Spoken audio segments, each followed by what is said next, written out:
Alessandro Duca had given one instruction that morning, and only one. No one was to come near his office while the video call with Zurich was live. No cleaning, no deliveries, no footsteps. The housekeeper had been told twice. The doorman downstairs had been told once. Even the maintenance man who serviced the private elevator had received a text at 6 in the morning saying that the 14th floor did not exist between 9 and 10. In Alessandro's world, an instruction was not a request. It was law. He was 38 years old, and for 20 of those years he had run the Duca empire without a single man daring to raise his voice against him. He owned the tallest penthouse on the Upper East Side, 3 shipping companies on the eastern seaboard, and a chain of laundered restaurants that no accountant in the country could untangle. The call this morning was worth $40 million, a Swiss real estate structure, 3 shell companies, a bank in Zurich that had asked no questions since 1972. The man on the other side of the screen was the kind of investor who counted the silences between sentences. One cough, one shadow across the wall behind Alessandro, and the deal would evaporate like breath on glass.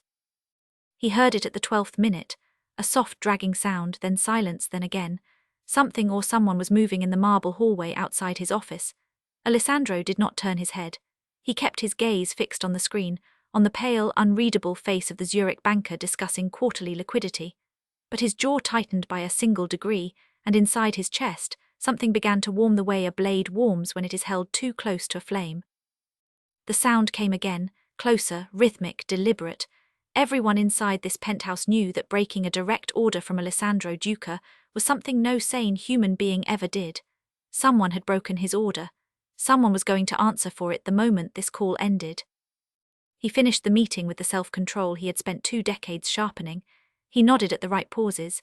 He confirmed the wiring schedule. He smiled the small, cold smile that had closed 1,000 deals. Only when the screen went dark did he stand.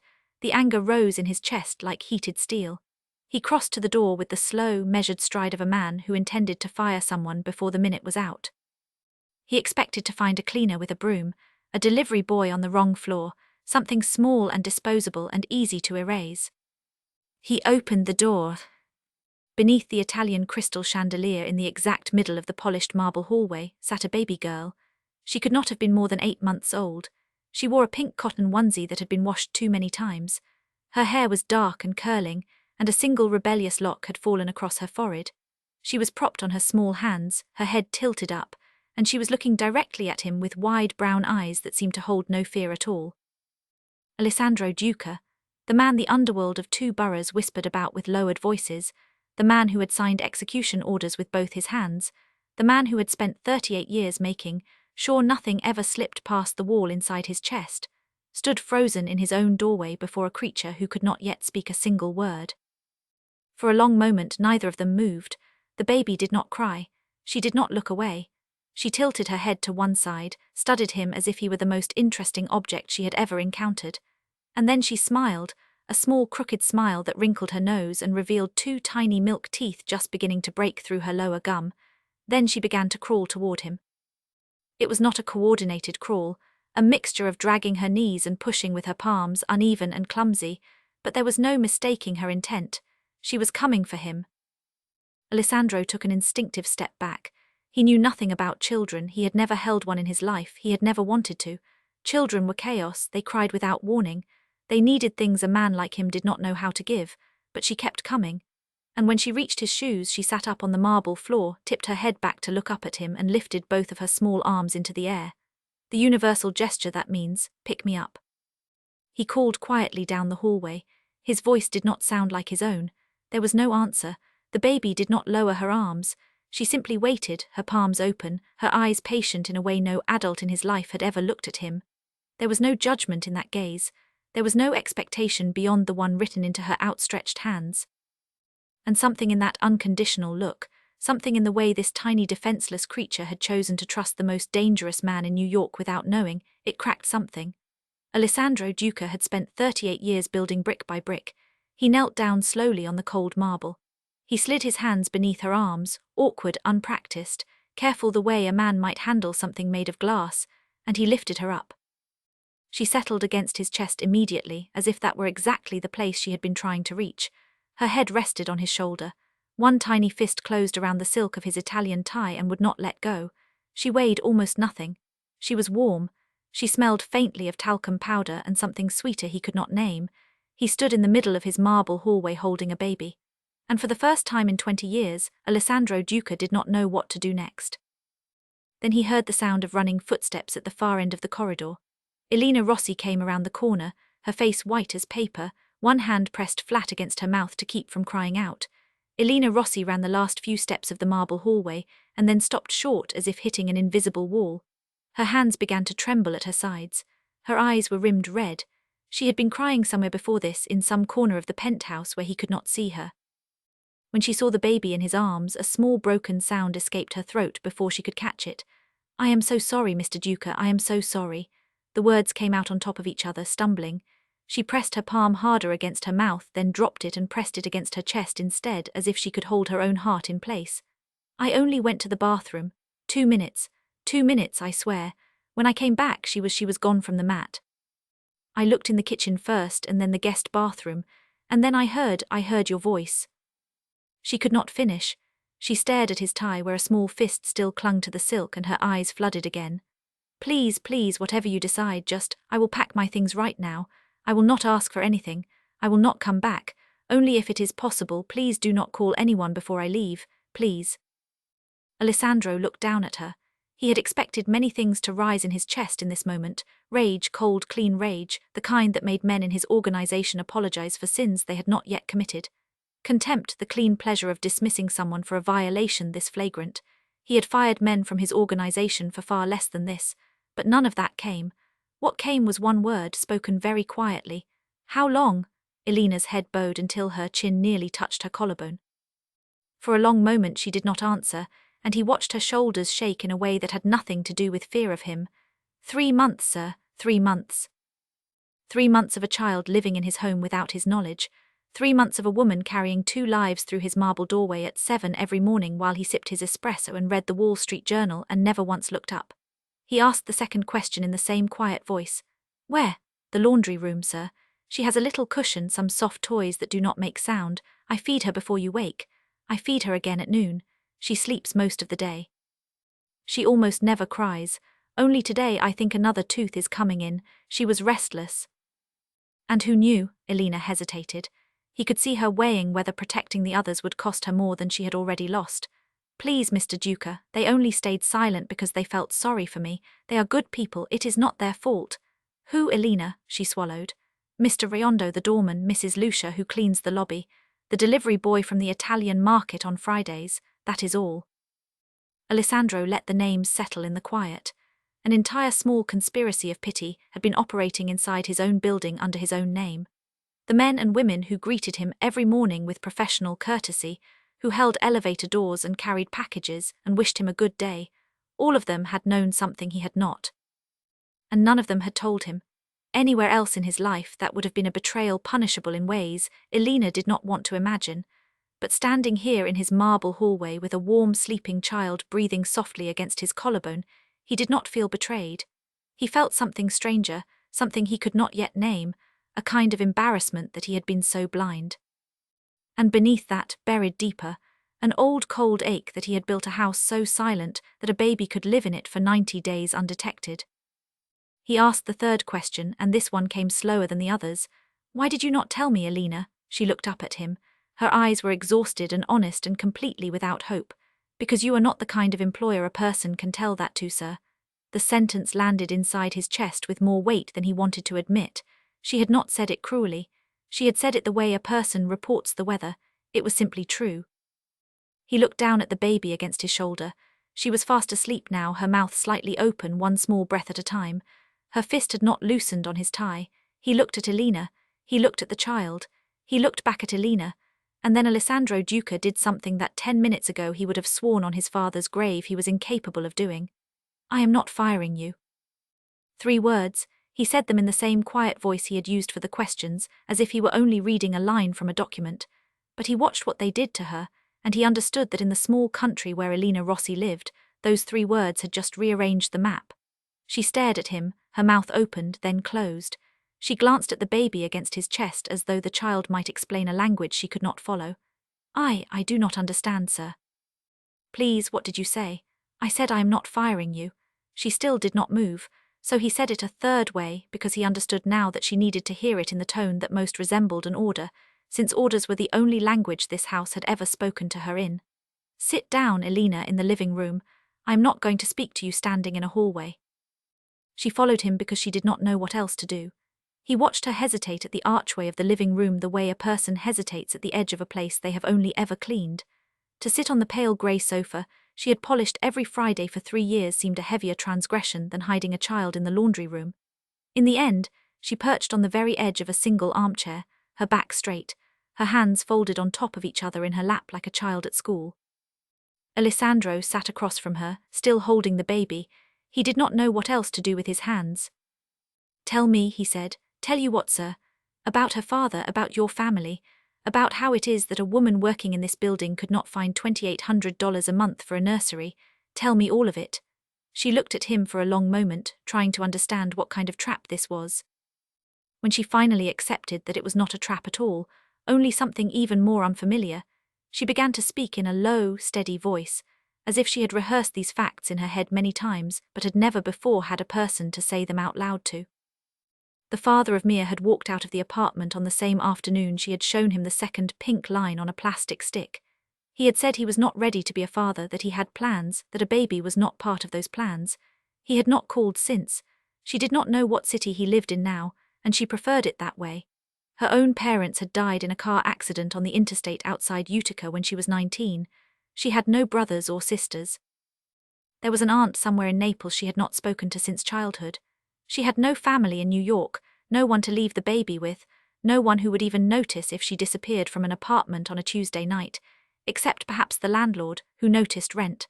The best nursery within a reasonable subway distance was called Sunny Days.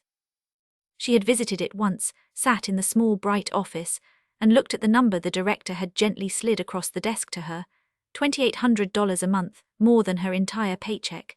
She had smiled politely and walked back out onto the street and cried on the crosstown bus. Alessandro listened. He listened without interrupting, without offering the small murmurs of sympathy other men might have used to fill the spaces. He simply listened. And as he did, an uncomfortable truth began to settle into his ribs like cold water. He had known nothing about this woman, nothing at all. She had cleaned his kitchen for 3 years. She had folded his shirts. She had scrubbed the marble of the hallway where her daughter had crawled tonight. And the only thing he could have told anyone about her before this evening was that she arrived at 7:05 every morning instead of 7:00 as her contract stated. He had noticed the 5 minutes. He had never once thought to ask why. Elena stopped speaking. She looked at him warily as if bracing for something. Why are you doing this, sir? He did not have an answer for her. He honestly did not know. He was not a man given to charity, and he was not by any honest measure of himself a good man. He had never wanted to be one. The world he had built for himself did not reward goodness, and it punished softness with a precision he had helped design. But when he looked down at the small body sleeping against his shoulder, at the tiny fist still curled around the silk of his tie in a grip a child that age should not have possessed, he understood one thing very clearly. He could not go back to being the man he had been 10 minutes ago. That man had closed a door somewhere in this apartment tonight, and it would not open again. He rose slowly, careful not to wake the baby, and crossed to his study for a moment while Elena waited. He did not know why he needed to be alone for the length of a single breath, only that he did. He opened the top drawer of his desk. Inside, beneath a stack of unopened envelopes, lay a small string of dark, worn olive-wood rosary beads, his father's.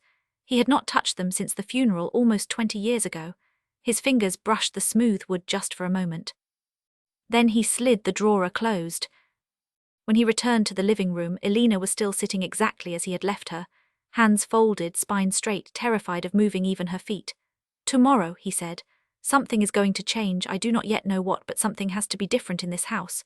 Do you understand me, Elena?" She did not understand. He could see it in her face, but she nodded anyway. Outside the tall windows, the lights of Manhattan blinked on, one apartment at a time. The next morning, Alessandro did not go to the office. He cancelled 2 meetings and pushed a third to the following week. Marco Bellini, on the receiving end of the phone call, did not ask why. That was one of the reasons Marco had lasted at Alessandro's side for 15 years. He simply said, understood, and moved things on the calendar as if erasing them from stone. At 7:05, the private elevator opened. Elena stepped out with 2 bags on her shoulder, the way she had for 3 years. Alessandro was standing at the far end of the marble hallway, a cup of black coffee in his hand, and for the first time he looked at her the way a man looks at a room he thinks he knows, and suddenly does not. She did not see him at first. She was too focused on being quiet. The large canvas tote he had noticed 1,000 times contained her cleaning uniform, her gloves, a folded apron, and the small kit of polishes she used for the silverware. He knew that bag. He had walked past it 1,000 mornings without a second thought. The second bag was smaller, softer, a pale blue canvas with a strap worn thin at the edges. He had seen it every morning of the last 3 months and had never once wondered what was inside it.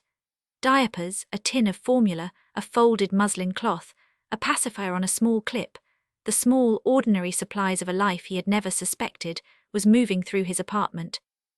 She disappeared into the laundry room for exactly 4 minutes. When she came out, she was already in her apron, hair tied back, and the second bag was gone. He watched her from behind his coffee for the rest of the morning. She did not sing. She did not hum. She did not turn on the small kitchen radio that the previous housekeeper had used to fill the silences of the empty apartment. She moved through his rooms the way a nurse moves through a sleeping ward, opening drawers without a click, setting cups down without a sound, closing doors as though her life depended on the hinges. In 3 years. He had never noticed the shape of her silence, because silence in this apartment had always simply been his own. Now he understood it belonged to her as well. It had cost her more. He passed the laundry room door twice that morning without looking in. On the second pass he did. He had not stepped inside this room in 3 years. It was larger than he remembered. 2 industrial washers, a matching dryer, a wall of white shelves stacked with towels folded with a precision that would have satisfied a hotel manager, bottles of detergent lined up by height. The air smelled faintly of lavender and warm cotton. In the far corner, tucked between the base of the shelving unit and the wall, was a thin foam mat. Pillows had been placed around 3 of its sides so that a small body could not roll off. On the mat lay Mia, asleep on her back, with her arms flung above her head like a starfish, her mouth slightly open, a small line of drool tracing the corner of her lip. Elena appeared in the doorway behind him without a sound. She did not speak. She did not defend the room or the mat or herself. She simply stood there and waited. Alessandro crouched down slowly, careful not to let his knees crack against the tile. He reached out one finger and touched the tiny bare foot that had escaped from a light muslin blanket. It was warm. The baby's nose wrinkled in her sleep. She did not wake. "How old is she?" he said quietly, though he already knew. 8 months, sir, 2 weeks ago, Tuesday. He stayed crouched a moment longer, looking at the way she slept, the complete unguarded surrender of a creature who did not yet know that the world was ever anything other than safe. Then he stood up and turned away. He was almost through the door when he stopped. "This cannot continue, Elena." He heard the sharp inhale behind him. He heard her fingers close around the door frame as if to hold herself up. He knew what she thought he had just said. He knew every meaning she was pouring into those 4 words in the space of a single breath. He did not turn around because he did not want her to see his face when he finished the sentence. "She deserves more than a mat in a laundry room." He left before she could answer. He worked from his study for the rest of the day. He signed documents without reading them properly. He rescheduled a call with Naples for the 4th time, twice without meaning to. He set down his pen and simply listened, as if he might catch the soft sound of a baby breathing on the other side of a closed door. At 6 that evening, Elena stopped in the doorway of the study to say she was leaving. She had Mia against her shoulder now, dressed in a small yellow jacket with a hood shaped like a duck's head. Mia was awake. She looked at Alessandro from under the yellow hood, blinked once, and then buried her face against her mother's neck out of shyness. "Good night, sir." "Good night, Elena." They were gone. The private elevator hummed once and fell silent. He listened to the apartment settle around him. He walked the length of the marble hallway. He crossed the living room where Elena had sat the night before on the edge of the armchair. He passed the empty kitchen.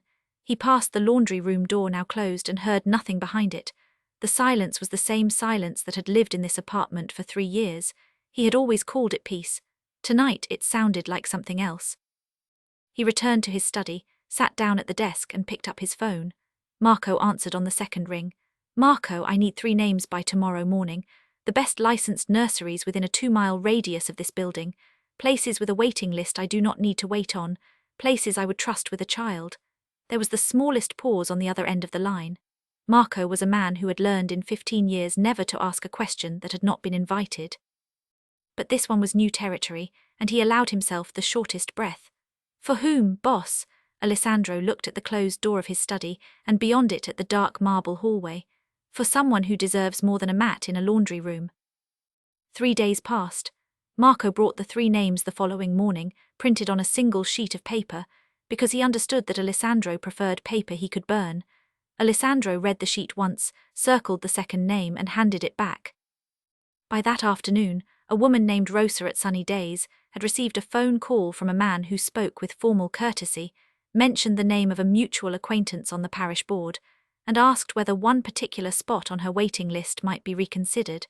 By that evening, the spot was reconsidered. On the second day, deliveries began arriving through the service entrance. The doormen carried up boxes without labels. Alessandro received each one at the door himself, which was itself so unusual that the men who had known him for a decade avoided his eyes on the way back to the elevator. On the third day, Alessandro left the office at 4 in the afternoon. He had not left an office at 4 in the afternoon in perhaps 10 years.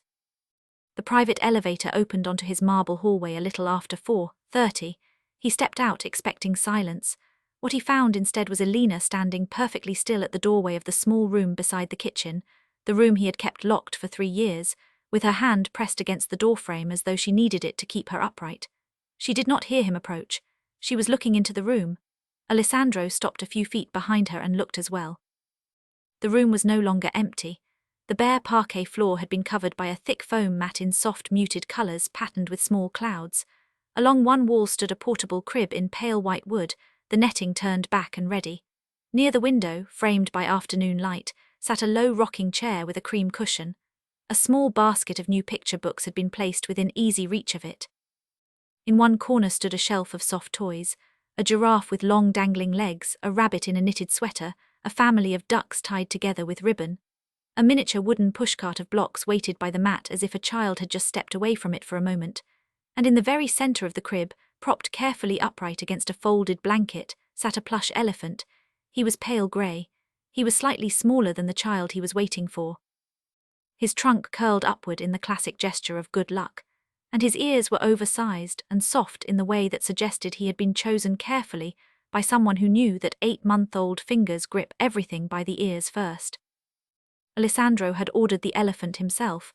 It had been the only item on the list he did not delegate. Elena's shoulders began to shake before her face did. "Mr. Duca, sir, I cannot accept this." She turned toward him at last, her hands still braced against the doorframe as if she might otherwise fall. Tears slid down her cheeks in silence. Behind her legs, Mia had crawled up and was hanging on to the hem of her mother's skirt with one small fist, staring wide-eyed into the strange, bright room she was not yet allowed to enter. This is too much. I cannot pay you back for this. I do not know how to." "Elena," he said her name the way a man closes a door quietly. "This is not for you. This is for her." She opened her mouth, then closed it. He walked past her into the room and knelt beside the mat.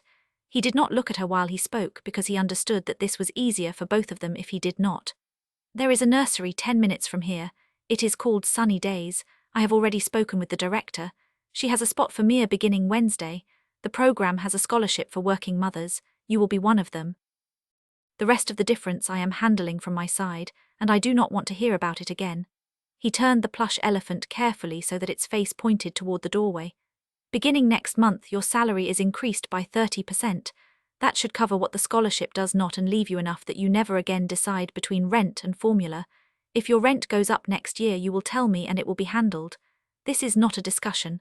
This is a decision. I have already made it." Elena made a small broken sound in her throat. "Why, sir, why are you doing this?" He rose slowly and looked at her. He had prepared no speech. He was not a man who prepared speeches for a housekeeper, so he told her the only honest sentence he had, "Because I am able to." She did not answer that. She only wiped her face with the back of her wrist the way she wiped counters, quick and businesslike, as if she treated her own tears as a small mess to be cleaned. They might obey her. He reached down and gently unhooked Mia's small fingers from her mother's skirt. "May I?" Elena nodded, unable to speak. He carried the baby into the room and set her carefully in the middle of the foam mat. For a heartbeat, Mia sat very still, taking in the new colours, the new smells, the new soft weight beneath her palms. Then her eyes fell on the plush elephant in the crib. Her whole face lit up. She crawled across the mat without hesitation, hauled herself up against the low bars of the crib and reached one determined hand between them. She could not quite grab the elephant. She tried again. On the third try, one small fist closed around a floppy grey ear. Alessandro reached in, lifted the elephant out and placed it in her arms. She hugged it against her chest with both hands and began to laugh, an open, uncomplicated laugh that showed both of her tiny milk teeth and filled the room with a sound it had been built to hold and had never yet held. Alessandro stood very still. Something inside his chest cracked a little further, along the same fault line the child had opened 3 nights ago in his hallway. He did not know how much more it could give before something behind it broke free entirely. Elena had come to stand in the doorway beside him. She was not crying anymore. She was watching her daughter and the elephant and the man who had bought it, and there was an expression on her face that Alessandro did not know how to read. "Mr. Duca," she said quietly. "Alessandro," she hesitated. "Alessandro, why are you being so good to us?" He looked at Mia. The baby was rocking the elephant against her cheek now, murmuring some small nonsense syllable that seemed to be its name. He opened his mouth to answer. Nothing came out. He genuinely did not know.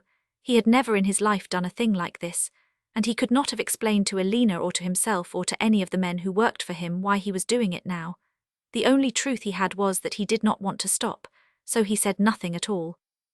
He simply stayed where he was, watching a child he barely knew fall in love with a grey plush elephant on a floor he had kept locked for 3 years, and he understood quietly, without ceremony, that some doors once opened do not close again. Wednesday morning came in grey and mild, the kind of city morning that seemed to hold its breath between summer and fall. Elena arrived at 7:05 as she always had, but this time she did not go straight to the laundry room. She stood for a moment in the hallway, holding Mia against her hip in a small blue coat and matching hat, and looked around as if she had never quite seen this apartment before. She was wearing her best blouse. Alessandro noticed it the moment she stepped out of the elevator. White cotton, ironed with painful precision, the collar buttoned to the top. He also noticed that it was older than anything hanging in his own closet.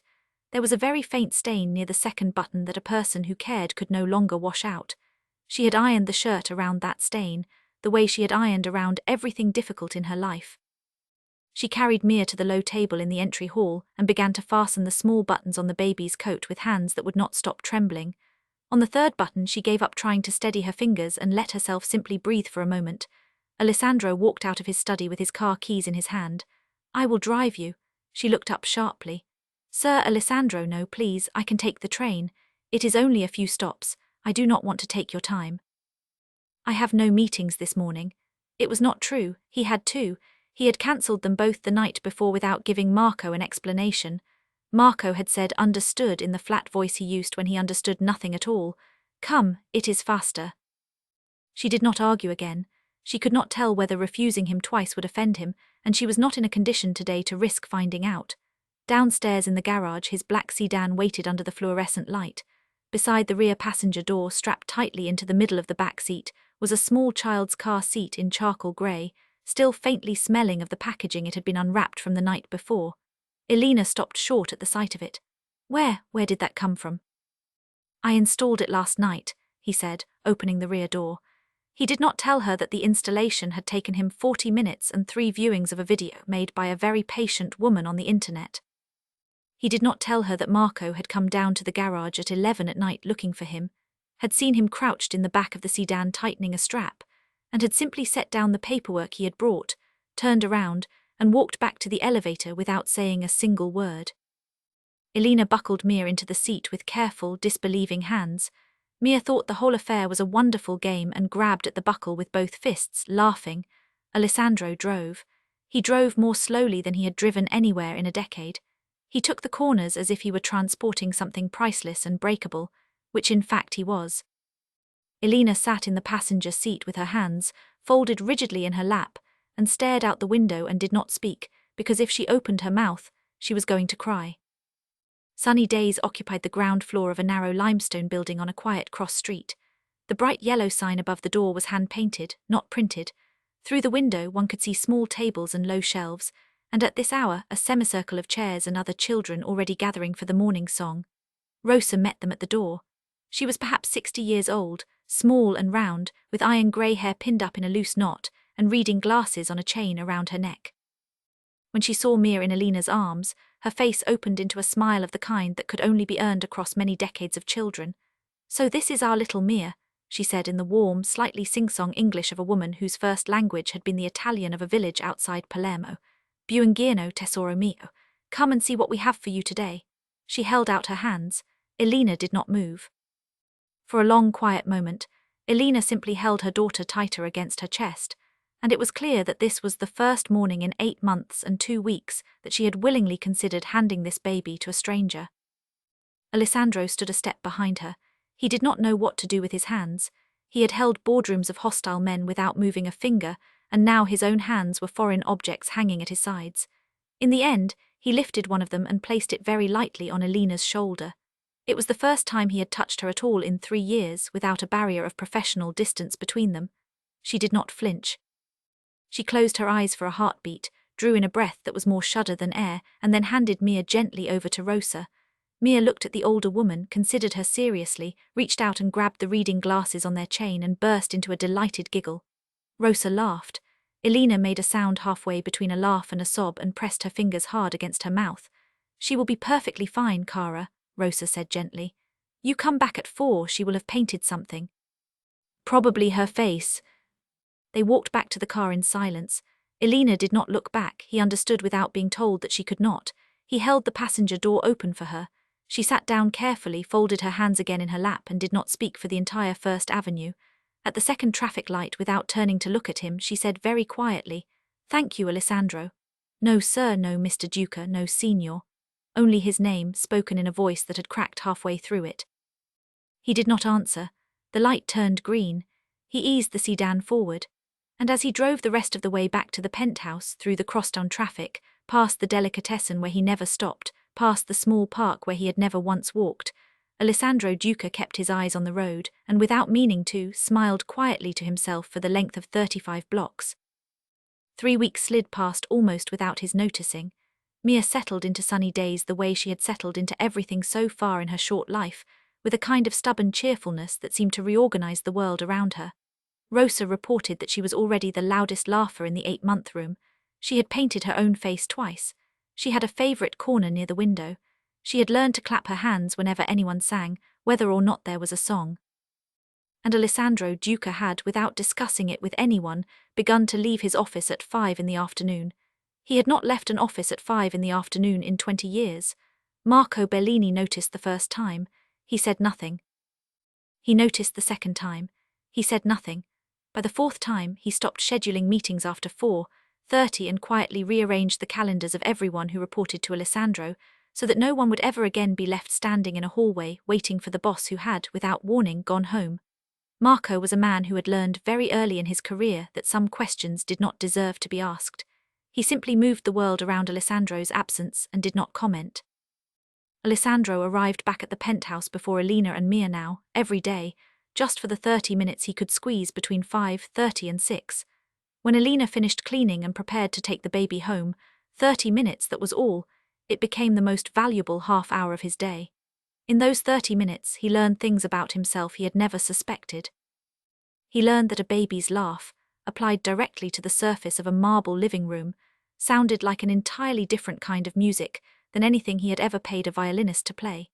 He learned that Mia preferred to be lifted from beneath the arms and slightly to the left, and that if he tilted her a fraction too far, she would frown in a small, dignified way that reminded him inexplicably of his mother. He learned that she loved the sound of his voice when he read words she did not understand, and that she especially loved when he spoke Italian, and would sometimes touch his lips with 2 curious fingers to see where the sound was coming from. He learned other things in secret. In the top drawer of the desk in his private study, beside the olive-wood rosary he had not touched in decades, there now lay an iPad. On the iPad lived a copy of a book called *What to Expect, the First Year *. And beside it, saved in a folder labelled only M, were videos on how to warm a bottle of formula to exactly the right temperature by testing a drop on the inside of one's wrist, on how to burp an infant without breaking her small back, on how to distinguish the sleepy cry from the hungry cry, from the wet cry from the tooth cry. He read the book at night when the apartment was empty. He watched the videos with the sound low, as if he were consuming something scandalous. One afternoon, Bruno Rixai, the head of his security detail, a man built like a refrigerator and possessed of a face that had frightened seasoned killers into apology, walked into the office to deliver a folder and glanced purely by accident at the boss's computer monitor. Displayed on the screen in a browser window Alessandro had not fully closed were the words, "How to talk to an 8-month-old baby." Bruno set down the folder with the same expressionless efficiency he used for everything else. He looked at the floor, he looked at the ceiling, he looked at a point on the wall approximately 2 inches above the boss's head. "The Chicago file, sir, as requested." "Thank you, Bruno. Anything else, sir?" "No." Bruno turned and left the office. In the hallway outside, without changing his expression at any point, he crossed himself. Elena began to stay longer in the evenings, at first only by 10 minutes, then 20. She would finish her work, gather Mia from the nursery downstairs, where Rosa had begun to leave her when Alessandro came home early, and linger in the kitchen for reasons neither of them named.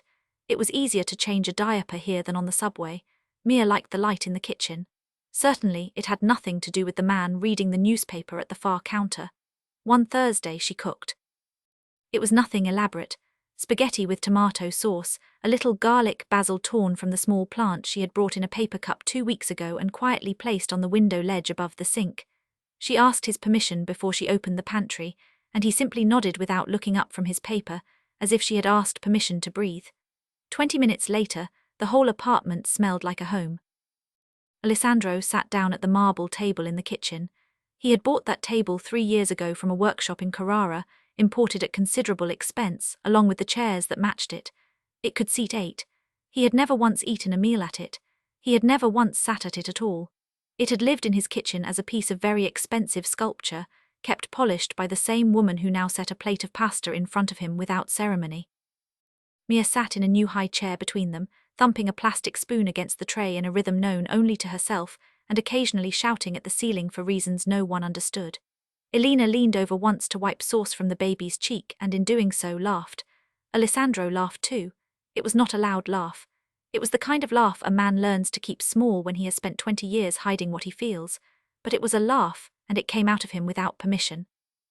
And when it did, Elena looked up at him quickly, her fork halfway to her mouth. She realized in that moment that this was the first time in 3 years she had ever heard him laugh. She did not say so. She only lowered her eyes back to her plate and smiled to herself and reached out to steady the spoon in Mia's hand. They finished the pasta slowly. Alessandro cleared his own plate to the sink, which caused Elena to freeze in the middle of picking up hers and stare at him as though he had just committed a small crime. He rinsed both plates. He said nothing about it. At 6:45, Elena bundled Mia into her small coat and hat. He walked them to the private elevator. Mia waved at him over Elena's shoulder as the doors closed, a small open and closing wave with all 4 fingers at once. And then they were gone, the apartment settled around him again, the dishes drained by the sink, the marble table still faintly warm where 3 people had sat, the high chair pushed neatly against the wall. The silence returned. It was the same silence that had lived in this penthouse for 3 years. He had always called it peace. Tonight, for the first time, he stood in the middle of his kitchen and understood that he did not want it back. Friday, the city was warm and grey, the kind of low sky that pressed against the tall windows of the penthouse without ever fully deciding to rain. Alessandro left the office at 4:30, which was earlier than 5, which was already earlier than he had ever left in his life. Marco Bellini watched him go from a doorway across the corridor, said nothing, and gently cancelled a call to Buenos Aires. Alessandro opened the door of the penthouse at 4:55 and heard the crying before he had taken off his coat. It was not a small cry. It was the sustained, high, exhausted cry of a small human being who had already been at it a very long time and had every intention of continuing. It filled the marble hallway. It bounced off the crystal chandelier. It made the apartment sound, for one strange moment, like a place where an actual life was being lived. He walked quickly toward the living room. Elena was standing in the middle of the room, bouncing Mia gently against her shoulder, her face flushed and drawn. Her hair had come loose from the small clip she wore at the back of her head. There were damp patches on the front of her blouse where the baby had cried into it. She looked up when he came in and he saw immediately how close she was to breaking. "I am so sorry," she said before he could ask. "She has been like this for almost 2 hours." "It is another tooth. I have tried everything I know, sir. The gel, the cold ring from the freezer, the rocking, I sang. How long since you sat down, Elena?" She blinked at him. "I do not know." Mia lifted her small red face from her mother's shoulder, saw Alessandro, and did the one thing she always did when she saw him. She reached for him, both arms. Even through her tears, even in the middle of pain she could not name, she stretched out her hands. Alessandro crossed the room in 3 steps. "May I?" Elena nodded. She could not manage words. He took the baby from her carefully. Mia burrowed instantly against his neck, pressed her hot small face into the hollow beneath his jaw, and fastened one determined fist into the collar of his shirt. She did not stop crying, but the tone changed, dropped half an octave, softened at the edges. She had made a decision about where she wanted to be, and now that she was there, only the pain itself remained. He began to walk. He walked her slowly along the length of the living room, past the tall windows, past the pale grey sofa, past the fireplace no one ever lit. He walked her in a small steady arc, bouncing very slightly at each step, and after a moment, without deciding to, he began to sing. It was in Italian. He had not known he still knew the words. It was a lullaby his mother had sung to him almost 40 years ago in a small kitchen in Brooklyn, at a table with a plastic tablecloth. When he had scraped his knee or been frightened by thunder or simply refused to sleep. She had died before he turned 18. He had not thought of that lullaby in the whole of his adult life. It came out of him now, low and rough and slightly off-key, the way a song comes out of a man who has never sung it aloud in front of another human being. Mia listened. Somewhere in the second verse her crying began to break apart. It came in shorter bursts. It dissolved into hiccups. She lifted her head once, blinked at him with her wet eyes, and pressed her face back into his neck. The small fist in his collar loosened by a single knuckle. He kept walking. He kept singing. By the end of the 3rd verse the crying had stopped altogether. By the end of the 4th her breathing had begun to slow, deepening into the long, even rhythm of a child who has finally accepted the surrender of sleep. Her weight against his chest grew heavier, denser, until the entire small body seemed to melt into him as if she had been poured there. He did not stop walking. He was afraid the moment he stood still, she would wake. He walked for 15 minutes.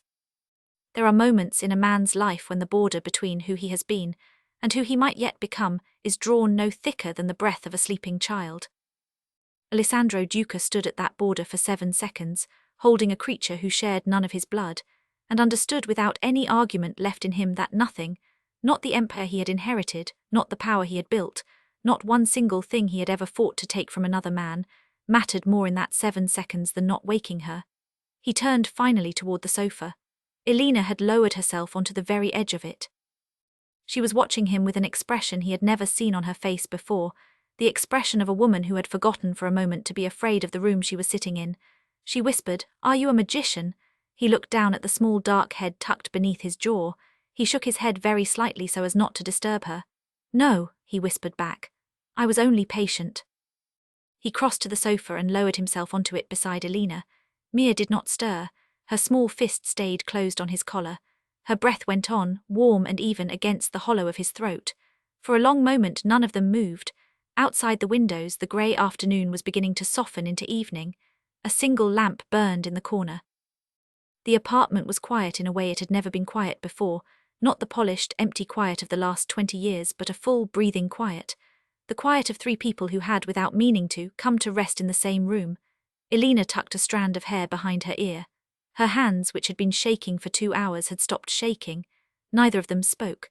They simply sat there in the low lamplight, a man on one end of the sofa and a woman on the other. And between them, warm and asleep and utterly at peace, a small child breathing from the doorway. If anyone had passed by, they would have looked.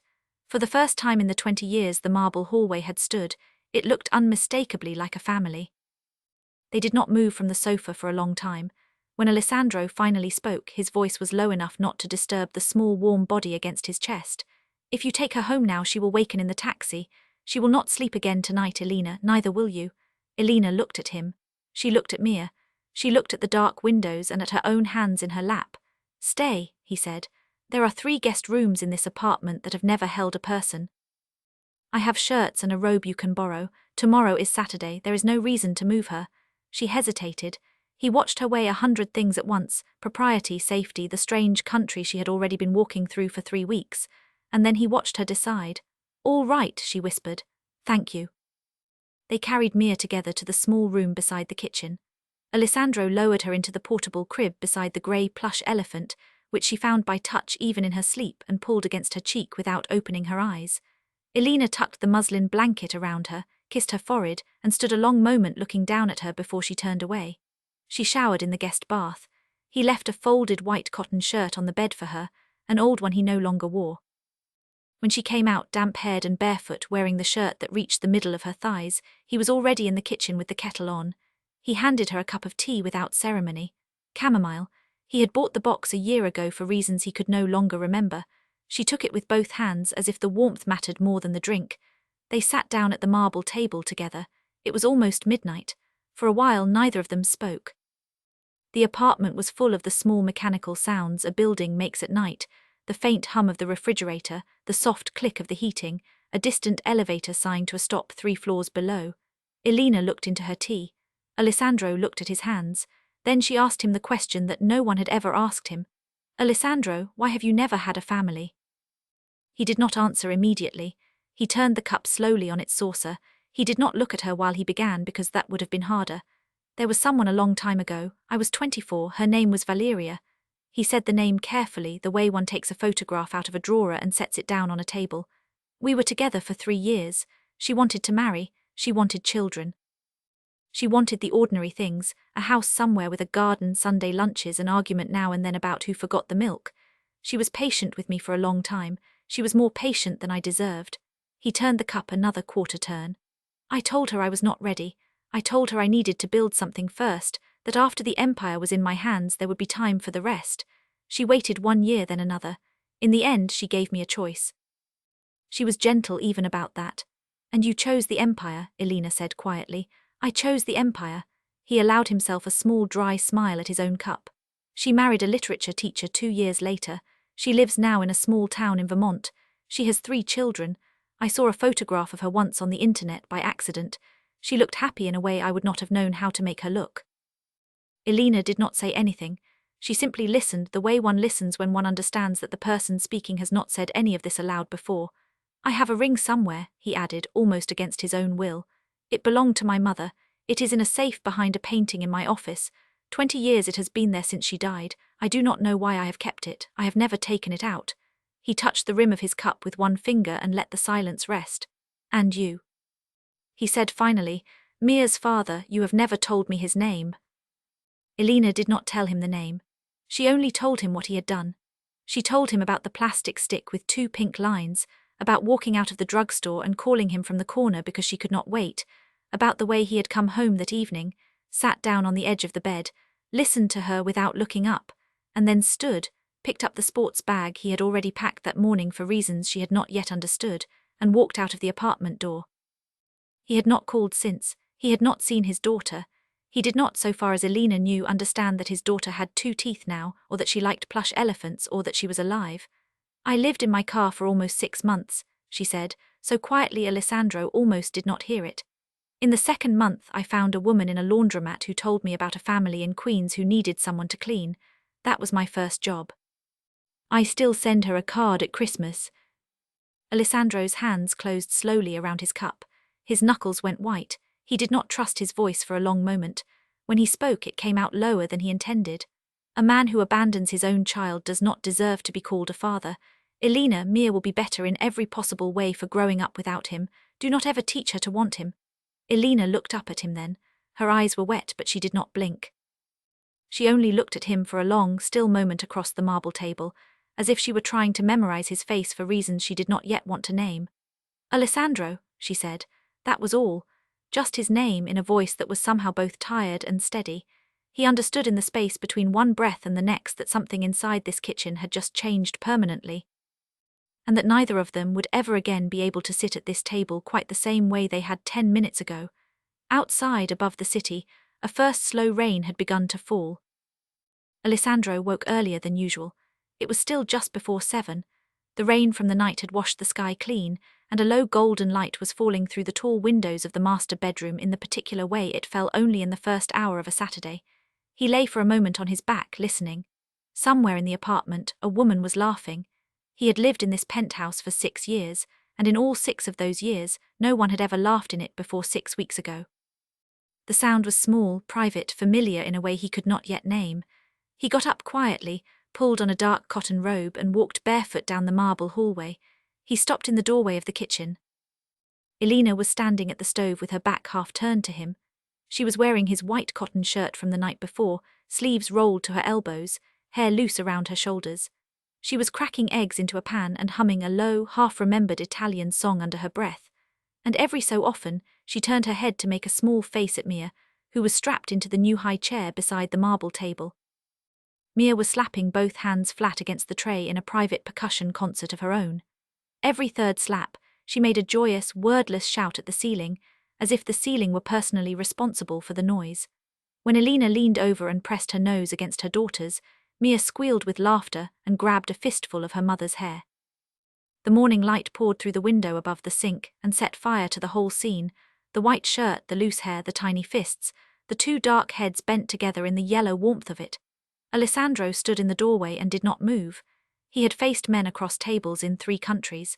He had signed documents that made and unmade fortunes.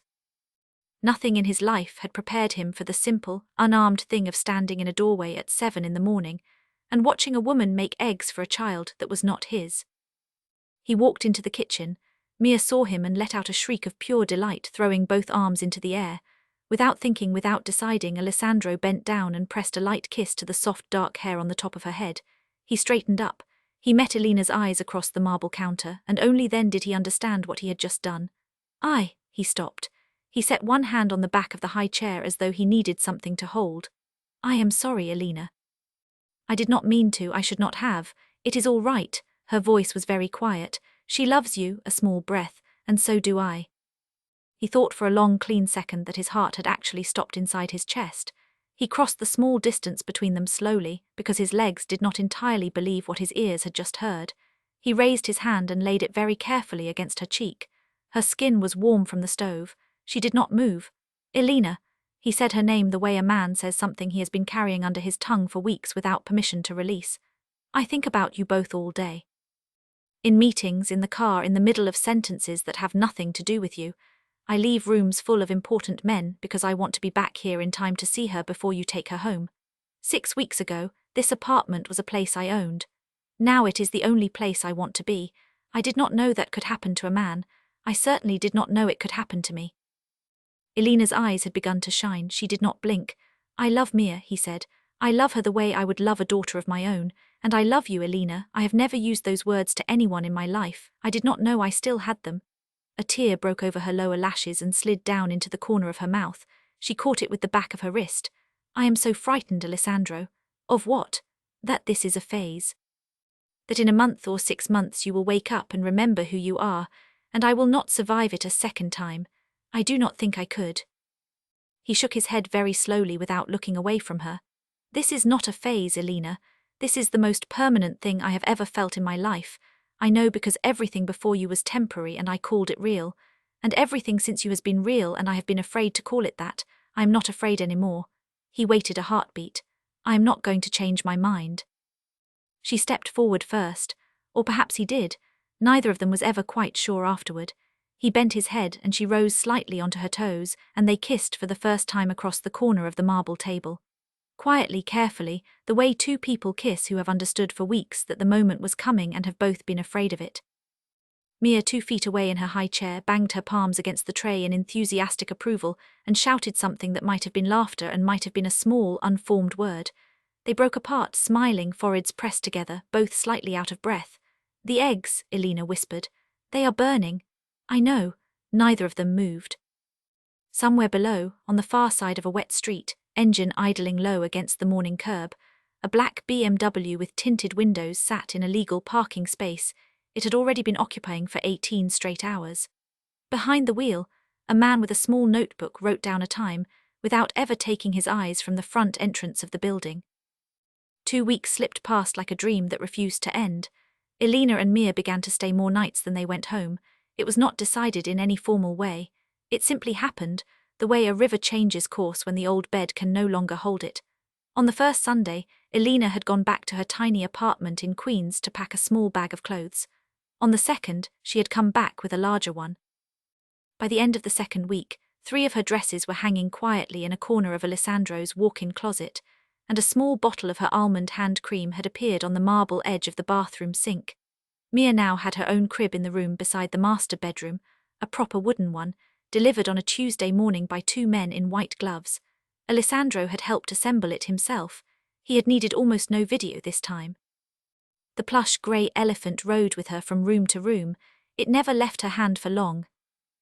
Alessandro changed. Marco Bellini was the first to see it because Marco was paid in effect to see it. The boss smiled more, shouted less, decided faster. Documents that had once lingered on his desk for 3 days were now signed and returned within an hour. He was patient with waiters. He remembered to ask his driver about his son. Twice in 1 week he thanked someone for something small, unprompted, without appearing to notice that he had done it. He did not soften. That was the part that startled Marco most. 2 suppliers, mistaking the smiling as weakness, tried in the first week to renegotiate old terms. Alessandro shut them down in half the time it would have taken him a month ago, and with an efficiency so cold that both men afterward apologized in writing. He was not gentler. He simply had reasons now, where before he had only appetite. Bruno Rixai noticed something else. Bruno noticed that the boss had begun to ask every evening at exactly 6:15 whether Elena and Mia had returned safely from the nursery, and that he waited to sit down until they had. Bruno noticed that the boss's eyes swept the street differently now on the way to the car. On the 4th day of the 2nd week, Bruno requested authorization to double the number of cameras around sunny days and along the 2 blocks approaching it. Alessandro did not ask why, he simply signed. Bruno did not ask why either. The following Thursday, in a small closed room on the top floor of a townhouse 3 blocks from the penthouse, Marco Bellini sat down across a table from Alessandro Duca for a meeting that had nothing to do with business. "You need to marry her, Alessandro." Alessandro did not look up from his espresso. He was turning it slowly in its saucer. "I have thought about it." "Think about it faster, boss." Anyone who has been watching you for 6 weeks already understands how much that woman matters to you. And there are people who have been watching you for longer than 6 weeks. I do not need to remind you of that. If she is going to be in your life, and I understand that she is, she needs to be in your life inside a wall, not outside of one. A wife has protections. In every family we know a girlfriend does not. Alessandro was silent for a long moment. Then he said without looking up, "You have never given me romantic advice before, Marco. This is not romantic advice, boss. This is the only kind I am qualified to give." Alessandro allowed himself a very small smile. He looked up. "I will handle it." "When?" "Soon." Marco nodded once, satisfied. He did not press further. He had known Alessandro Duca long enough to know when a matter had been moved from one column of the mind to another, and this one had just been moved. That night, after Elena had put Mia down and taken the master bathroom for a long, quiet shower, Alessandro walked into his private office and closed the door behind him. He turned on only the small lamp on the desk. He crossed to the far wall, took down the heavy oil painting that hung there, a dark seascape his mother had loved, and pressed his palm to the panel of steel behind it. The safe opened with the small mechanical sigh of a door that had not been asked to move in a long time. Inside were the things a man in his position kept in a safe: passports, loose currency in 3 colors, a single black notebook whose contents he had never permitted anyone else to see, and at the very back, tucked into a small square velvet box that had lost most of its nap over the years, a ring. He lifted the box out slowly. He opened it under the lamp. The band was silver, thin, faintly darkened at the edges from decades of stillness. The diamond in its center was small. His father had been a proud man but never a rich one when he bought it, but it was cut with an old, patient clarity, and even under the yellow desk lamp, it caught the light and held it, as if a very small piece of the sky had been trapped there in 1953. His mother had worn it until the day she died. She had asked at the very end for it to be taken off her hand and given to him. She had said in the last complete sentence of her life, "For whoever teaches you to love again, Mio." He had put it in the safe the day of her funeral. He had not opened the box since. He stood at his desk for a long time with the ring in the flat of his palm, weighing not the metal but the 20 years of silence attached to it. Somewhere behind him down the hall, Elena laughed softly at something Mia had said in her sleep. He closed the box. He did not put it back in the safe. He slid it into the top drawer of his desk instead, beside the olive-wood rosary of his father, so that the two of them would rest side by side, waiting for whatever came next. He did not know how little time was left. That same night, 11 blocks north, in a penthouse whose windows also faced the East River, another man sat at a leather desk under a green banker's lamp. In front of him lay a large black album, spiral-bound, of the kind photographers used to store contact sheets. He turned the pages one at a time slowly, without hurry. On each page were photographs. A dark-haired woman leaving a limestone nursery with a small child on her hip. The same woman carrying grocery bags into the private garage of a building on the Upper East Side. Alessandro Duca at the wheel of a black sedan, driving that same woman and that same child through morning traffic on 3rd Avenue. Alessandro Duca opening a car door for her. Alessandro Duca laying his hand without any hurry at all against her lower back as they walked into a building together. The man at the desk paused at that last photograph. He studied it for a long, slow moment. Then he began very quietly to laugh. Elena saw the car for the first time on a Tuesday morning. It was just before 9. She had walked Mia the last block herself, holding a small warm hand inside her own, because Mia had recently decided that being carried was for Barbies, and she was no longer a baby. She had stopped at the corner opposite Sunny Days to wait for the light, and that was when she noticed it. A black BMW with tinted windows, parked directly across from the nursery in front of a hydrant it should not have been parked in front of. She thought at first that she was imagining it. New York was full of black cars with tinted windows. Half the men in the finance towers rode in them. She dismissed the thought before it fully formed, crossed the street with Mia, and delivered her to Rosa with the usual small kiss on the forehead. The next morning the car was there again, same spot, same hydrant, same tinted windows. Elena walked past it more slowly this time. She tried to look without appearing to look. She could see nothing behind the glass, only her own reflection, holding the small hand of a child in a red coat. On the 3rd morning, when she rounded the corner and saw the same car in exactly the same place for the 3rd time, something small and cold moved down the length of her spine. She waited until Mia was safely inside the classroom. Then she went and knocked on the door of Rosa's small office. "Rosa, may I speak to you?" Rosa took one look at her face, closed the door and sat her down in the small chair opposite her desk. Elena told her quietly without dramatics, 3 mornings, same car, same spot, same feeling in her stomach. Rosa did not laugh at her. Rosa did not tell her she was tired or worried or imagining things. Rosa reached across the desk, picked up her phone, and dialed a number that she had kept written on a card inside her top drawer since the day Alessandro Duca had first walked into this nursery. "Only in an emergency," he had said. Rosa had decided this was an emergency. Bruno Rixey arrived in 40 minutes. He did not come alone, but he came in a way that no one on the street would have identified as an arrival. 2 men walked the block on foot. A car circled once. Bruno himself entered through the side door of the nursery as if he were an insurance inspector, complete with a leather folder under one arm. He spoke to Rosa for less than a minute. He spoke to Elena for less than a minute after that. "Do not go outside, Mrs. Rossi. Do not stand near the window. If you have to walk to the bathroom, walk on the far side of the corridor." He left through the same door. 5 minutes later, from a parked position half a block down, he took a photograph of the license plate of the black BMW through a small hole in a takeaway coffee cup lid. He sent the photograph to Marco Bellini. 2 hours later, the results came back. The car was registered to a shell corporation. The shell corporation was registered to a management company. The management company was registered to a law firm on Madison Avenue. The law firm had for the past 15 years done work almost exclusively for one client, the Romano family. Alessandro was in a meeting when Marco walked into his office without knocking and closed the door. Marco did not need to say anything. Alessandro read his face, cleared the room in a single sentence and gestured Marco to the desk. Marco set his phone down on the leather blotter with the photograph of the BMW's plate on the screen. Beneath it, in Marco's clean handwriting on a small folded piece of paper, was one word: Romano. Alessandro looked at the paper for a long moment. He did not move. The Duca and Romano families had circled each other on the eastern seaboard for 15 years. There had been no open war. There had also been no real peace. It was the kind of quiet that existed only because both sides had so far calculated the price of noise to be higher than the profit of it. Vincent Romano, the head of the family, a man Alessandro had met exactly twice, both times at funerals, had a long memory and a longer patience. Alessandro folded the piece of paper slowly. He tucked it inside the breast pocket of his jacket. "Bring Elena to me now. Have someone else pick up Mia from the nursery at 4. Not you, not Bruno. Someone from the second circle, someone whose face has never been photographed." Marco nodded once and was already reaching for his phone before he had left the room. Elena arrived 20 minutes later. Bruno walked her into the private office himself, one hand steady at her elbow, and then left without a word.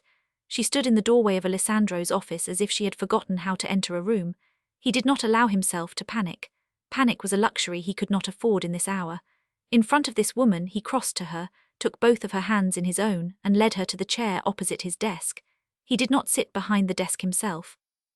He pulled a second chair around and sat directly beside her, so that when he spoke, it was not down at her from a position of authority, but across at her at the same height, the way one speaks to family. Elena, listen to me. Her hands were already beginning to tremble inside his. From today, neither of you goes anywhere alone. Not to the nursery, not to the grocery, not to the sidewalk in front of the building. Bruno will drive you both, or one of the men Bruno chooses, and one of them will always be within your line of sight, even when you cannot see them. If you leave a room, someone from my team will know it before you close the door behind you. This is not for 1 week, this is until I say otherwise. Alessandro, her voice caught. What does that mean? He did not answer directly. He tightened his grip on her hands. It means I am going to keep you both safe. That is what it means. That is all you need to know today. Please, please tell me. He looked at her for a long moment. He could see the shape of every question she was afraid to ask sitting behind her eyes. I will keep you safe, Elena, I promise you that. She did not cry. He was almost more frightened by that than he would have been by tears. She simply nodded once and let her forehead rest for a heartbeat against his shoulder, and did not lift it again for a long time. That afternoon, across the East River in a panelled office on the top floor of a building the city had almost forgotten was there, a man in a black overcoat set down a slim manila folder in front of his employer. Inside the folder were 17 new photographs and one short handwritten sentence at the bottom of the top sheet. The sentence read, "He finally has something to lose." Vincent Romano read it twice slowly. Then he smiled the way a man smiles at the end of a very long game of chess. That evening, Marco Bellini called an internal meeting. There were 6 men in the room: Marco, Bruno, 2 capos who had been with the family since the days of Alessandro's father, a quiet man called Enzo who kept records no one else was allowed to touch, and Alessandro himself at the head of a long dark table with a single low lamp burning above him, and the rest of the room folded in shadow. Marco spread out the papers. 15 years of collisions between the Duca and Romano families lay on the polished wood in neat, ordered piles. Every dispute over a shipping route, every disputed contract on the docks, every stolen driver, every reassigned nightclub, every warehouse whose ownership had shifted quietly from one column to the other in the dead hours of a Sunday morning, a container hijacking off Red Hook in the 3rd year, a district attorney bought and then unbought in the 5th, 3 men killed in the 7th who had all worked at different points in their lives for both families, and for neither of them officially. A funeral in the 9th year, at which the 2 heads of the families had stood on opposite sides of a grave, and had not even once looked at each other across it. Alessandro read every page slowly. The head of the Romano family had spent almost a decade looking for a lever he could use against Alessandro Duca, and for almost a decade there had been no lever to find. Alessandro had no wife, he had no children, his mother was already dead, his father was already dead. His only brother had disappeared into a monastery in Piedmont at the age of 22 and had not spoken to him in 15 years. There was in the entire visible world no soft place inside Alessandro Duca's life into which a knife could be inserted, until now. Marco did not have to say the name. Alessandro had already understood 6 weeks ago, in the doorway of his own kitchen with his hand against Elena's cheek, that he had for the first time in his adult life made himself vulnerable. He had simply not yet accepted what the vulnerability was going to cost him. Bruno spoke first in the flat voice he used when he was already halfway to executing what he was proposing. "Boss, I am doubling the detail on both of them, effective tonight. 2 men in the car, 1 man walking behind at all times, 1 man ahead. Armored vehicle by tomorrow.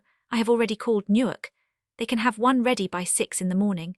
The nursery gets 2 of my men on the block at all times until further notice, 1 visible, 1 not. I want your consent to place a shooter in the building across the street." "You have it." Marco waited until Bruno had finished. Then he leaned forward and folded his hands on the table in the way he only did when he was about to say something Alessandro would not like. "Alessandro, send them to the Hamptons." Alessandro did not answer immediately. "The house is ready. The staff has been checked personally. The grounds are walled. There is a perimeter Bruno has already inspected twice this year. Send them tonight, Elena Mia Rosa, if you want my cousin's wife to help. Send all of them out of the city. Keep them there until the Romano matter is closed." "Marco, I know what you are about to say. She has waited 3 years for a life that looks like a life. Mia has been at Sunny Days for 6 weeks. She has just learned the names of the other children. If I move her now into a house she has never seen with people she does not know, boss, Marco's voice was very quiet. You are counting in days now, not weeks. Alessandro looked at him across the table for a long moment, then he closed his eyes for the length of a single breath. When he opened them again he nodded once. Sunday morning, I will tell her tonight. We will drive out Sunday morning together. Bruno will arrange the convoy. Sunday morning, Sunday morning. Marco held his eyes another second, then nodded and began to gather the papers. He did not say what he was thinking, which was that Sunday was 3 days away, and that 3 days was longer than he would have preferred by exactly 3 days. Alessandro left the meeting room at 11 that night. He did not go to his own bedroom. He walked instead down the long marble hallway, past the study, past the kitchen where a single low light still burned above the sink, and stopped at the doorway of the small bright room he had prepared 6 weeks ago for a child he had not known was living in his laundry room. Mia was asleep in her crib. She lay on her back with both arms flung above her head in the shape of a small starfish. The grey plush elephant was tucked under one arm, one of its ears pressed against her cheek. Her mouth was slightly open. Her hair had curled damply against her forehead. The rise and fall of her breathing was so small and so certain that Alessandro had to stand still for a long moment before he could remember how to breathe himself. He crossed the carpet without sound. He knelt down beside the crib. He did not touch her. No one is going to touch you, he whispered. It was not a promise made to her. It was a promise made to the universe on her behalf, in the specific voice a man uses when he does not yet know how much of himself he will be willing to pay to make it true. No one, Mia. Do you hear me? Not one hand, not one. He stayed there kneeling in the dim light for a long time. Then, without quite deciding to, he reached into the inside pocket of his jacket. His fingers closed around a small string of dark worn olive-wood beads he had not carried in his pocket since the morning of his father's funeral, almost 20 years ago. He had taken them from the desk drawer that morning without telling himself why. He held the rosary in the flat of his palm above the sleeping child, and did not pray because he did not remember how. He only breathed and let the small warm weight of the beads sit in his hand as if his father were standing behind him in the room. And after a long while, he tucked them back into his pocket and stood up. Friday morning was ordinary. Bruno drove Elena and Mia to Sunny Days in the armoured sedan that had arrived from Newark the previous afternoon. 2 men rode in a second car behind them, and a third car was already parked half a block from the nursery when they arrived. Rosa met them at the door. Mia laughed at something Rosa said in Italian and disappeared into her classroom without looking back. Elena kissed Bruno on the cheek in thanks and rode back to the penthouse in the armoured sedan alone. Nothing seemed wrong.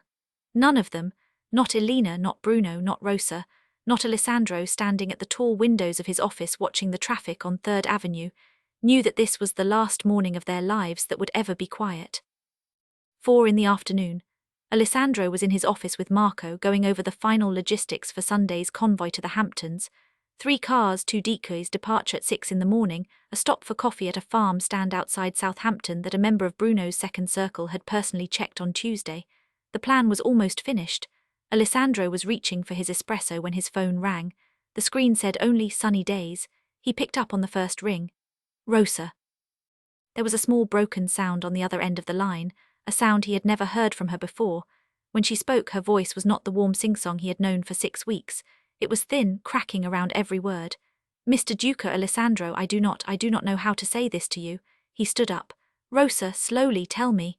Elena came at 4 as she always does. She signed Mia out. She was smiling. She had brought a small treat for the classroom. They left through the front door together. I watched them go and then I saw Mia's little coat, the red one. She had left it on her hook so I ran after them. I only took a moment to grab it. Rosa. When I got to the sidewalk they were not there. The stroller was there on its side halfway into the street. The elephant, the little grey elephant, was in the road. Only the elephant, Alessandro, only the elephant and the stroller. And I looked up and I looked down the block and there was no one, and there was no... He heard her collapse into weeping. Behind her in the background a second voice, one of Bruno's men, said something urgent about the sedan. He heard the word asterisk unconscious. He heard the word asterisk bleeding.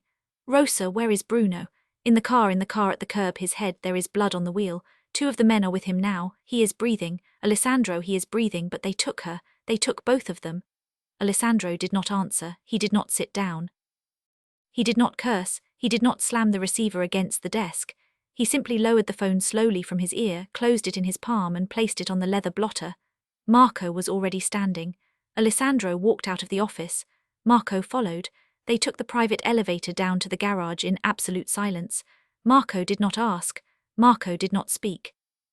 Marco had worked at Alessandro Duca's shoulder for 15 years, and in those 15 years he had seen his boss angry perhaps 20 times, and each of those times had been loud. He had never once seen him like this. Alessandro's face did not move, his hands did not shake, he did not blink more or less than a man who was walking to buy a newspaper. He got into the passenger seat of Marco's sedan and closed the door quietly. Marco slid behind the wheel and pulled out into the traffic on 3rd Avenue without asking where. They both already knew. There are kinds of anger inside a man that do not resemble anything the world has a name for. This is not the hot anger that makes men shout, that breaks lamps, that empties itself into the air within an hour and leaves nothing behind but shame. This is a colder thing, a silent thing, a thing as deep as the ocean and as patient. It does not break objects because it will not spend a single ounce of what it holds until it can spend all of it at once on the exact person who caused it. Alessandro Duca stood on the sidewalk in front of Sunny Days that afternoon in the low autumn light, looking down at a small grey plush elephant lying on the concrete, and understood without any word being spoken aloud that no one in the city of New York was going to sleep tonight. Rosa was on the front steps of the nursery, folded almost in half. 2 of the teachers were with her, holding her upright. When she saw Alessandro coming, she tried to stand and her legs would not hold her, and she reached for his hand with both of her own instead. It is my fault, I let go of the door for 2 minutes, 2 minutes, I only went back for the little coat. Rosa, look at me.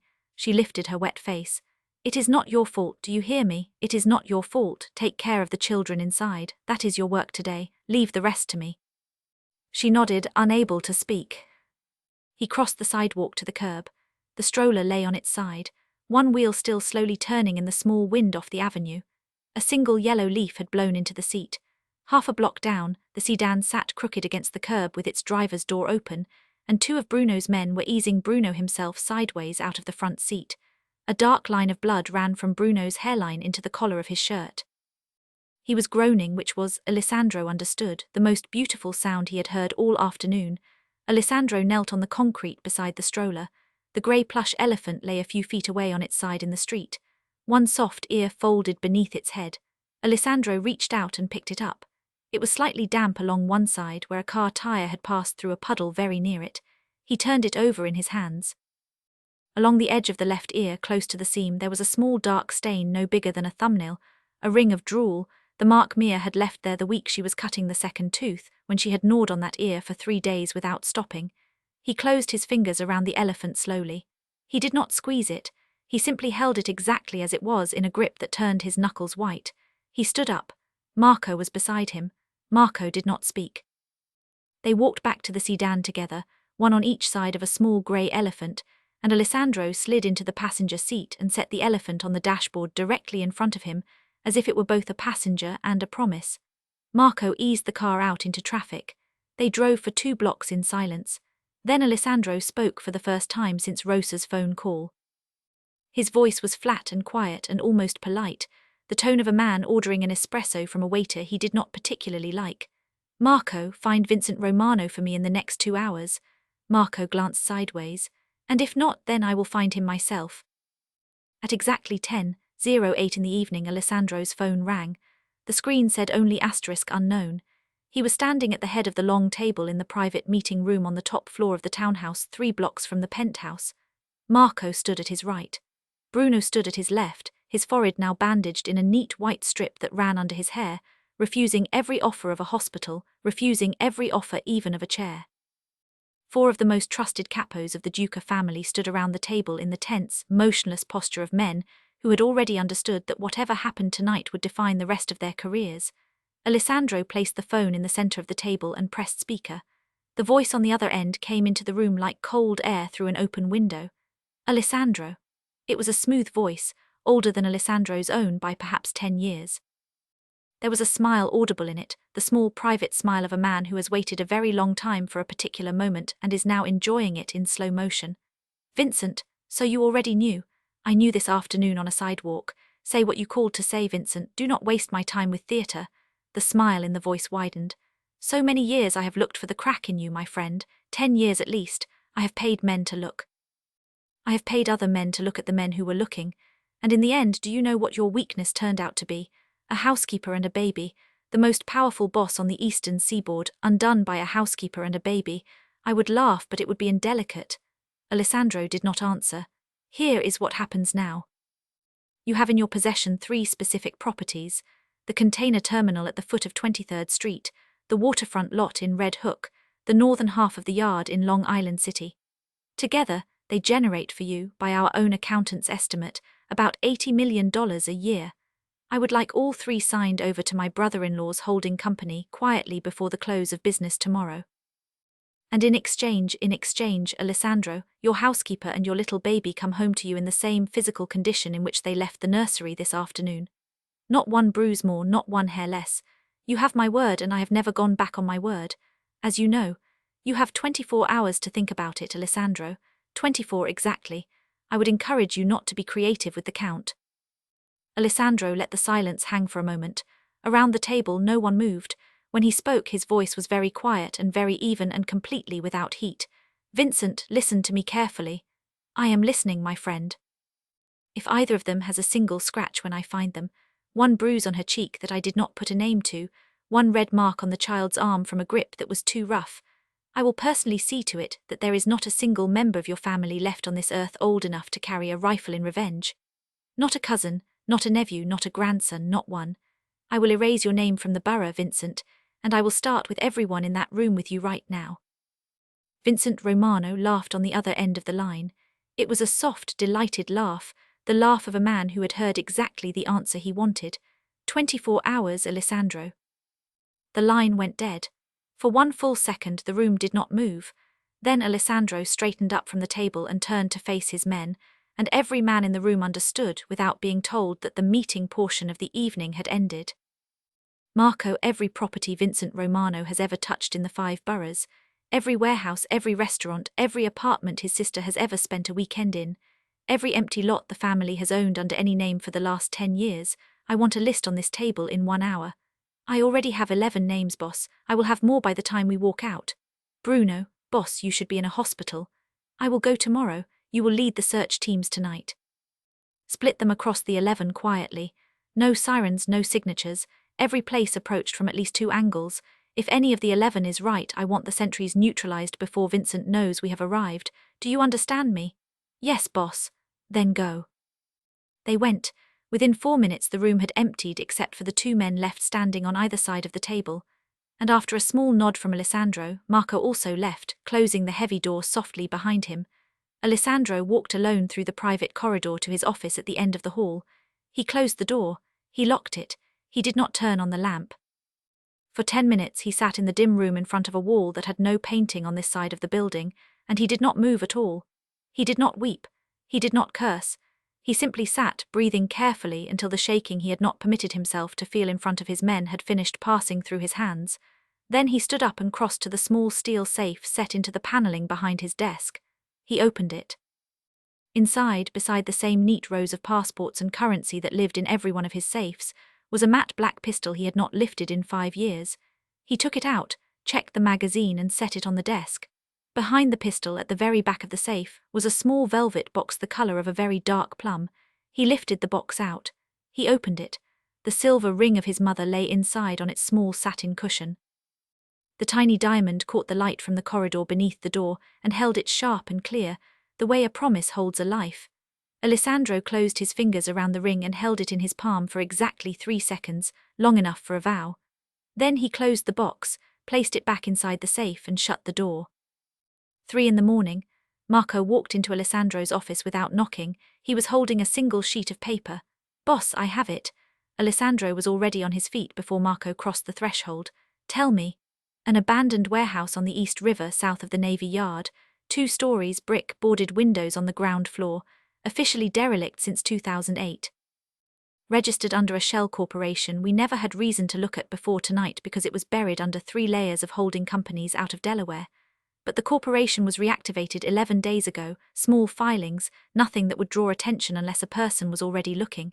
And in the last 2 weeks, 4 black cars have been observed entering and leaving that lot at odd hours. When? Yesterday, 4:15 in the afternoon. Two vehicles arriving from the direction of Sunny Days at 4:15 exactly. A third vehicle joined them at 4:30. All three left the site at 7. None of them have returned, which means what they delivered is still inside. Alessandro looked at Marco for one long moment.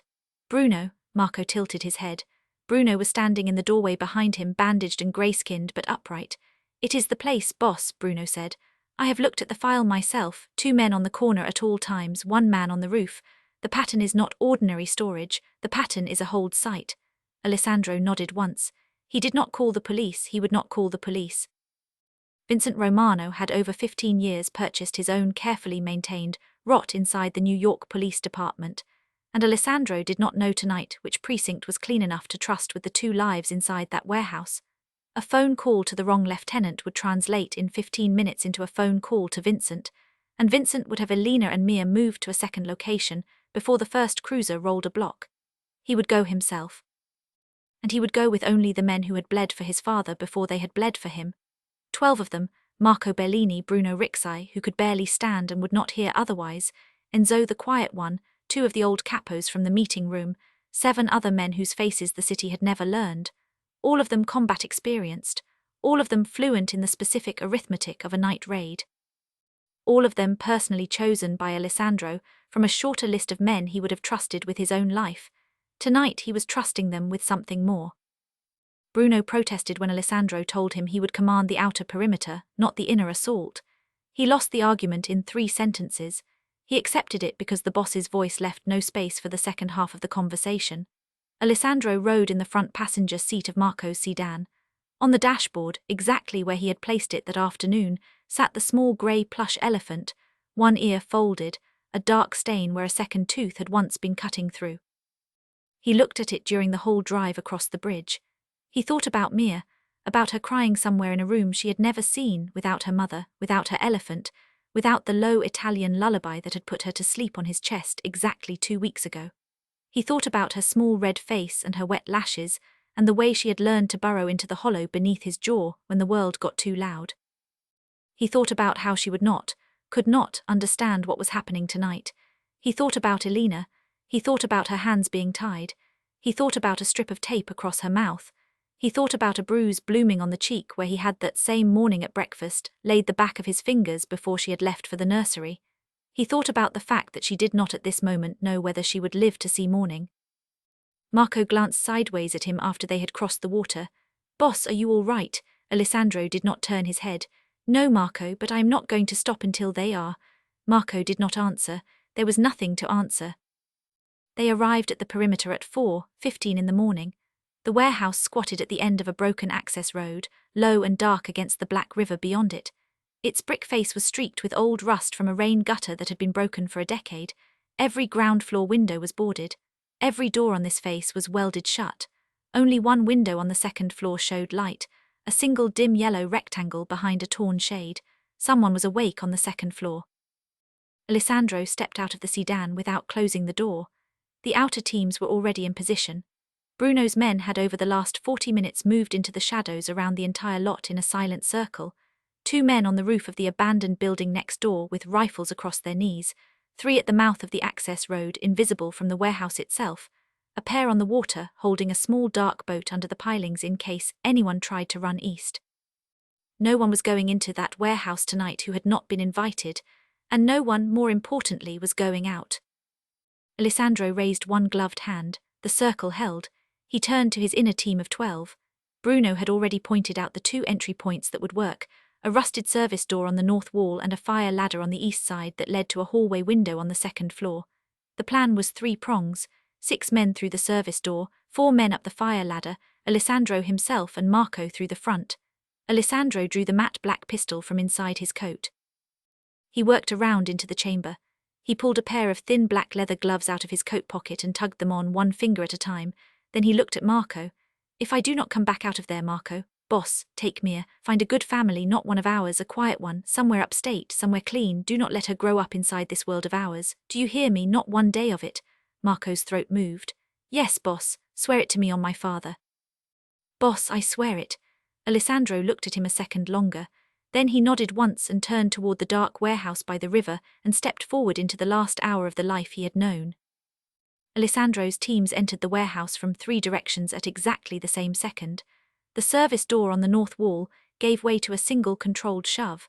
The window at the top of the fire ladder came open on well-oiled hinges Bruno's men had from the ladder itself tested 3 minutes earlier. The front, where Alessandro and Marco walked in first, opened by way of a small charge on the deadbolt that made a sound no louder than a book falling from a low shelf. The first shot came from the shadow of a forklift on the ground floor. The first shot missed. The second shot came from Marco. The second shot did not miss. The 2 men Vincent Romano had left on the ground floor did not have time to lift their radios.